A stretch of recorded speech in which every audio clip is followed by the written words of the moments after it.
해운업 상황, 물류량을 통해서 세계 경제가 어떤지 좀 짚어보도록 하겠습니다. 저희가 예전에 코로나 때 공급 망차질 때문에 LA 항구에 배들이 한참 기다리는 장면이 네. 화제였는데요. 지금도 그 위성 사진 같은 게 있어갖고 여기에서 노란색 동그라미를 그냥 집중적으로 보시면 돼요. 저게 네. 거의 다 기다리고 있는 약간 컨테이너 선박일 가능성이 높다고 바다 위에 떠 보시면 있는 됩니다. 거죠. 예, 바다 위에 이렇게 점점점점 있는 게 다 네. 기다리고 있는 거고, 저 안에 이제 항구에 들어가 있는 것들이 지금 처리가 이루어지는 것이고요. 네. 저렇게 밖에 이렇게 서 있는 것들은 정말 무한 대기. 그래서 무한 그때 대기 뭐 100척씩 서 있는다, 막 이런 얘기 많이 저게 있었죠. 2021년 11월 거고요. 네, 네. 가장 채선이 심했다라고 이야기되는. 네, 그리고 그리고 이게 이제 오늘 아침이네요. 예, 오늘 아침 제가 조회한 네. 것인데요. 네. 노란색 동그라미는 거의 보이지 않죠. 네, 바다에 떠 있던 네. 노란색 기다리던 배들이 사실상 거의 네, 없네요. 이게 맞습니다. 베슬파인더라는 고요. 사이트에서 언제든지 들어가시면 배 네. 하나하나 다 집어서 보실 수 있습니다. 포트마다도 들어가서 보실 수 있고요. 네, 여기는 상하이네요. 네, 아까 여기는 예. 도착지였고, 이제 지금 여긴 출발지에 주로 해당이 되겠죠. 그래서 중국에서 이제 미국으로 네, 가니까요. 그렇죠. 그래서 중국의 제일 큰 컨테이너 항만인데, 네, 여기도 보시면 이게 2021년 2021년 이네요. 11월, 네, 네. 이때 상당히 혼잡도가 높았던 거를 확인하실 수가 있는데, 네. 요쪽 항구도 오늘 아침 기준으로 한가해진 거를 보실 수가 있습니다. 경기 침체 때문에 너무 물류량이 줄어든 거 아니야라는 생각도 좀 들긴 하는데 어떻게 보세요? 두 가지 다이고요. 그러니까 네. 저희가 저 항만에서 일을 하시는 분들도 서비스업에 종사하시는 노동자분들이시잖아요. 네네. 그래서 이제 예전에는 이제 막 재택하시고 막 코로나 걸려서 들어가시고 네. 막 이러셔가지고 이제 자리를 잘 지키지 못하니까 제때제때 처리가 안 되는 것도 일단 1차적인 문제였었는데, 이제 그런 노동력에 대한 복귀가 거의 다 100% 이루어진 상황이고, 실제로 미국에서 수입하는 컨테이너 물동량이 9월 정도부터 대단히 급격하게 감소하기 시작을 했습니다. 그래서 네. 지금 12월까지 발표된 수치상으로는 거의 뭐 20% 정도 감소를 한 수준인데, 어지간해서 해상 물동량은 감소까지는 잘 하지 않아요. 저희가 증가율이 둔화하는데도 감소한다는 건 정말 어마어마한 침체인 경우는 잘 일어나지 않는 일인데, 요즘에는 이제 기고 효과가 아무래도 좀 있긴 하겠지만, 왜냐하면 저희가 코로나 기간 동안 사람은 갇혀 있고 물건은 움직여야 되다 보니, 그리고 왜 내구 소비재에 대한 판매가 정말 많이 이루어졌었잖아요. 저희 막 냉장고 바꾸고 네네. 막 TV 바꾸고, 근데 그런 것들이 이제 수요가 확 죽다 보니까 요즘에는 이런 컨테이너의 완성품에 해당하는 것들은 확실히 줄어드는 게 보이고, 뭐 저희 뉴스에서도 뭐 보면 LG전자랑 삼성전자에서 뭐 악성 재고가 뭐 68조가 쌓여 있다, 막 이런 네네네네. 얘기들 많이 나오셨는데, 그 부분이 다 일맥상통하는 것이고요. 저 네. 미국에서 이제 주요 항만이라고 주로 얘기하는 서쪽의 롱비치 LA, 그리고 동부의 뉴욕 뉴저지의 수입 물동량 기준으로 보여드리는 것을 보면, 작년 하반기 정도부터는 이미 이 중간선의 밑으로 선이 내려간 거를 보실 수가 있고, 이게 거의 20%를 찍은 거를 확인하실 수가 있습니다. 마이너스 20% 초록색 선을 말씀하시는 네, 거죠. 초록색 선이 왼쪽 제일 오른쪽 우측이고요. 끝에 붉은 화살표, 아래로 향하는 네. 붉은 화살표 있는데, 네네. 자, 그럼 물동량이 저렇게 떨어졌다 그럼 경기 침체가 본격적으로 시작됐다 이렇게 보고 계신 건가요? 소비 경기와 관련된 부분은 침체를 반영한 거라고 봐야 될 것 같고요. 저희가 이전에 말씀드렸는지 모르겠지만 컨테이너에 들어가는 화물들은 궁극적으로는 하우징 관련 화물이라고 보시면 될 것 같습니다. 건자재도 많이 들어가고요. 네. 그리고 뭐 가구 같은 것도 많이 들어가고 전자제품 이런 것이 들어가기 때문에, 집을 새로 짓고 집을 뭐 매매를 하고 막 이런 과정에서 창출될 수 있는 모든 화물, 저희가 가정이 새로 하나씩 만들어질 때마다 네. 쓰는 모든 화물, 이런 것들에 해당이 되거든요. 그래서 저희가 소위 큰 손이라고 얘기하는 이 컨테이너 해운업계 화주들이 이제 막 홈데포, 뭐 월마트, 삼성전자 이런 데들이 이제 주로 큰 화주라고 이야기를 하는데, 그런 화주들이 부동산 경기가 건드려지면 옛날만큼 판매가 그 유지가 되기가 되게 어려운 거죠. 근데 저희가 지금 금리가 올라서 생기는 이제 경기 침체이냐 아니냐의 기로에 서 있는 건데, 그렇게 되다 보니까 실제로 주택경 그 가격 지표는 이미 내려오기 시작한 지 한 5개월 정도 된 것 같고요. 거래량 지표는 이미 꺾이기 시작한 지 거의 1년 가까이 돼가는 것 같습니다.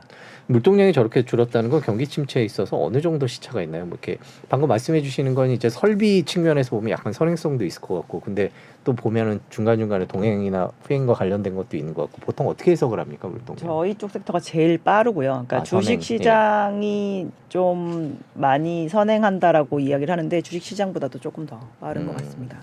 그래서 소비 쪽 경기는 지금으로 봐서는 저 내려가고 있는 저 직선이 다시 이렇게 고개를 들기에는 조금 시기상조일 수도 있다라고 볼 수가 있고 23년 상반기 정도에는 계속 마이너스를 조금 보시게 될 가능성도 높다라고 보고 있는 상황입니다. 그럼 저희가 이제 해운업을 바탕으로 한 물류량으로 볼 때의 경기 침체 상황은 이제 시작이 됐다 이렇게 보고 계신 건가요? 어떻게 해석을 소비 경기 하세요? 침체는 아직 ING고 네. 저희가 적어도 1년 정도의 침체기를 겪어야 된다라고 한다면 아직 한 반년 정도는 그러니까 지금 이 현 시점에서는 이미 한 1개월 가까이 또 지난 상황이긴 하지만 23년 상반기에는 크게 반전할 거를 기대는 안 하는 게 낫다라고 보고 근데 정도는 저렇게 아까 뭐 마이너스까지는 안 간다 이런 얘기를 해주셨는데 저렇게 많이 떨어졌다라는 거는 정도가 심하다 이렇게 해석할 수 있는 건가요? 어떻습니까? 정도가 심하기도 한 거고 사실 네. 이렇게 전 세계 경제 활동을 갑자기 멈추게 하는 이벤트가 그렇죠. 있어 본 적이 없잖아요. 그래서 네. 보시면 저 그림에서 회색 막대기의 저 높이가 절대적인 화물의 양이거든요. 네. 근데 코로나가 생기면서부터 이게 훅 하고 올라갔었는데 이제 그거를 어쨌든 저희가 다시 원래 수준으로 돌아가기 위한 회귀하는데 시간이 좀 필요하다는 거죠. 네.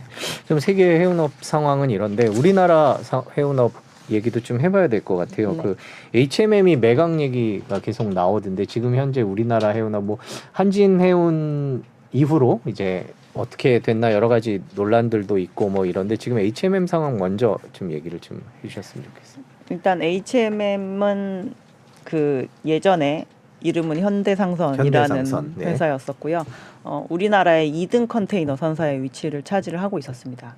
그래서 한진해운이 1등 당시에 1등이었었고요. 이제 선대 점유율로 치면 한진해운이 한 3%, 그리고 현대상선이 그때 당시 한 2% 정도의 그 시장 점유율을 차지를 하고 있었는데 한진해운이 먼저 파산을 하게 되면서 이제 현대상선은 채권단의 관리하에 들어가서 그 뒤로 2007년 8년 뭐 계속 쭉 관리 체제에 들어가 있었고요. 10년도 훨씬 지나간 상황일 때까지 계속 적자가 났습니다. 네. 2020년 1분기까지 영업 적자가 났었으니까요. 저희가 그렇게 관리 체제로 들어가기 이전도 이미 적자의 시간이 네. 길었었는데 그 뒤로도 계속 적자가 났었으니까 뭐 10수년 정도 영업 적자였었다가 그 기간 동안 있었던 영업 적자를 20년 2분기부터 났던 이익으로 모두 다 커버하고도 지금 남은 정도의 상황으로 돈을 상당히 많이 벌은 상태입니다. 왜냐하면 전 세계 컨테이너 운임이 너무 많이 올랐기 때문에. 지금은 운임은 어떻습니까?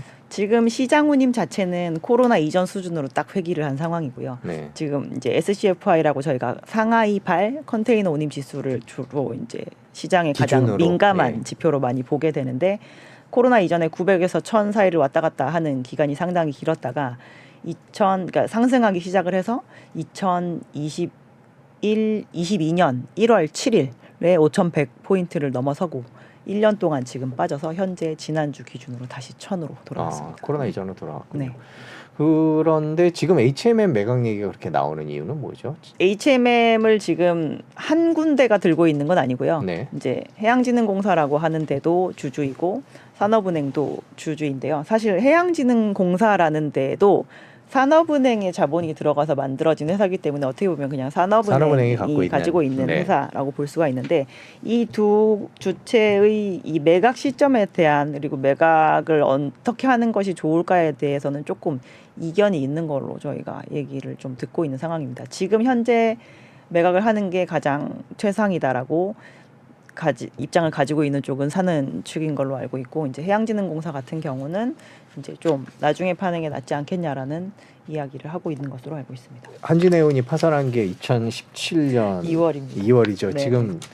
지금 마침 2월인데 그로부터 이제 몇 년이 지났는데 개인적으로는 그 당시 한진해운 파산이 어떻게 보셨었는지 지금 결론적으로 몇 년 지난 후에 보니까 지금 한국의 해운업이나 이런 상황으로 놓고 볼 때 아쉬운 점도 있을 것 같고 그렇지 않은 점도 있을 것 같고 개인적으로는 한진해운에 대해서 어떻게 생각하세요? 그때 당시 저희가 이제 파산을 하고 이제 파산 이미 한 상태에서 부산에서 하는 무슨 국제 컨퍼런스 같은 게 있어서 제가 이제 참석을 했었는데 그 해외에 있는 항만 쪽 대표 이사님 막 이런 네. 분이 얘기를 하셨. 사실 이해는 되게 안 된다. 이 사태에 대해서 그냥 개별 업체의 경쟁력이나 이런 것 등등을 봤을 때 왜 선택지가 이것이 되어야 됐는지 잘 모르겠다라는 얘기를 하시면서 근데 이제 이미 지나간 일이죠라고 하고 이제 본론으로 들어가시더라고요. 그래서 그때 당시 파산을 함으로 인해서 저희가 그러니까 파산을 하게 되더라도 우리나라의 해운업의 경쟁력을 어느 정도 지키면서 이거를 지나갔었으면 제가 이렇게 아쉽지는 않았을 텐데 네. 그때 당시 저희가 그래서 한진해운의 화주였다가 그 한진해운의 파산으로 인해서 분해된 그 화주들이 결국 다 외항사한테 흡수가 됐거든요. 그래서 그 현대상선이었던 이제 HMM 같은 경우는 그냥 2% 정도의 시장 점유율로 유지를 하면서 되게 어려운 시간을 보내다가 이제 와서 한 3% 정도까지는 회복이 됐을지 모르겠지만 예전에 두 회사가 원래 가지고 있었던 수준의 그 해운력은 회복을 하지 못한 상황인 거죠. 실질적으로 컨테이너 사업부의 수익성은 파산으로 가기 직전에 한진해운은 이미 흑전을 한 상황이었었고 현대상선은 그 당시에도 적자를 지속을 하고 있었던 상황이었었습니다. 만약 그때 한진해운을 살렸다면 지금 우리나라 해운업 상황은 좀 달라졌을 거다 이렇게 보고 계시는 건가요? 점유율은 지금보다 조금 더 높을 수 있지 않았을까라고 생각을 하고 있습니다. 어떻게 보면은 그때 당시 둘 다 이제 어려운 회사를 어떻게 살릴 것인가에 대한 문제였었으니까 이게 컨테이너가 아주 여러 화주랑 영업을 하는 영업 주체라서 저희가 한번 영업의 차질을 보이는 순간 전 세계에서 모든 배들이 다 어레스트 당하거든요. 그래서 그렇게까지 가지 않게 하고 이 두 회사를 어떻게 해서 잘 합치면서 뭐 경쟁력 있는 해운사의 그룹으로 만들 수 있을까에 대한 그 논의를 좀 해보고 고민을 좀 해봤다라고 한다면 그렇게 급격하게 갑자기 공중 7위권에 있는 회사가 하루아침에 공중분해되는 상황은 좀 벌어지지 않지 않았을까라는 아쉬움이 좀 있죠. 그렇게 큰 회사가 그런 식으로 딱 파산 처리되고 뭐 이런 일련의 과정이 그렇게 해운 역사에서 봐도 흔히 있는 일은 아니었죠. 컨테이너는 사례가 있고요. 아, 그렇군요. 제가 기억하는 게 맞는지 모르겠지만 과거에 조양상선이라는 회사가 있었는데요. 이 우리나라는 사실 해운 지금 상장되어 있는 해운사들이 기업회생 절차를 겪은 케이스가 좀 많이 있습니다. 네. 대한해운도 그렇고 페노션도 그렇고. 근데 벌크선사들 같은 경우는 저희가 이렇게 파산의 상황이 되었을 때 저희가 이 회사가 어떠한 상황이 돼도 계속적으로 벌 수 있는 영업의 현금은 어느 정도 되는지에 대해서 이렇게 판단을 할 때 전용선이라고 하는 사업부를 가지고 있으면 계속 이거를 유지시키기가 좀 편하거든요. 근데 벌크는 그런 비즈니스를 합니다. 기본적으로. 근데 컨테이너 선사들은 컨테이너 쪽에서는 그런 사업을 하지 않지만 대체적으로 컨테이너 하나만 하는 건 너무 리스크가 있어서 벌크를 같이 하는데 이 한진해운이랑 현대상선이 이렇게 채권단 체제하에 가기 이전에 그 벌크 사업분의 전용선들을 띄어서 다 어딘가에 매각을 했어요.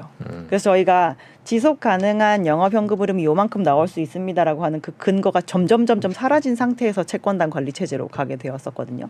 그래서 좀 그 사전에 이렇게 처리한 것들이 정말 해운업의 성격을 제대로 알고 저희가 진행을 한 게 맞을까라는 생각도 좀 드는 게 있죠.